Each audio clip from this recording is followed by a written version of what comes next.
അല്ലാതെ എന്താ ഇനി ഉത്തരം? ഒരു തോടിന് കരയിൽ 5 കിളികൾ ഉണ്ടായിരുന്നു. അതിൽ 4 കിളികൾ പറന്നുപോയി. ഒരു കിളി മാത്രം പറന്നു പോയില്ല. എന്തുകൊണ്ട്? ഉത്തരം പറ. എന്തിനായിരുന്നു?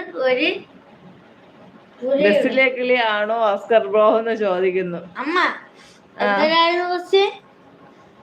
അതിനി പറയല്ല, വേറെ മെസ്സേജസ് ഉണ്ട്, വായിക്കട്ടെ. പേടിപ്പിക്കല്ലേ മോനെ എന്ന് പറയുന്നുണ്ട് കേട്ടോ നിന്റോടാ.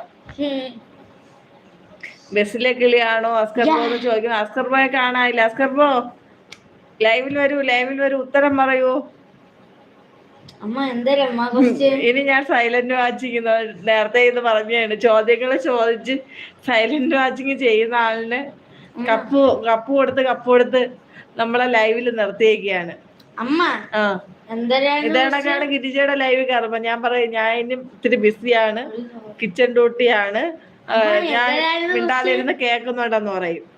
പക്ഷെ ഇതേണക്ക് ഓരോ ക്വസ്റ്റ്യൻ വരുമ്പോഴത്തേക്ക് ഞാൻ ഓടി വരും, ഉത്തരം പറഞ്ഞിട്ട് പോകും. ഒരു തോടിന് കരയിൽ 5 കിളികൾ ഉണ്ടായിരുന്നു. അതിൽ 4 കിളികൾ പറന്നുപോയി. ഒരു കിളി മാത്രം പറന്നില്ല. എന്തുകൊണ്ട്? കപ്പ് എടുത്തോട്ടെ. കഴിവാനുള്ള കപ്പ് എടുക്കണ്ട, പ്രൈസ് കപ്പ് തരാം.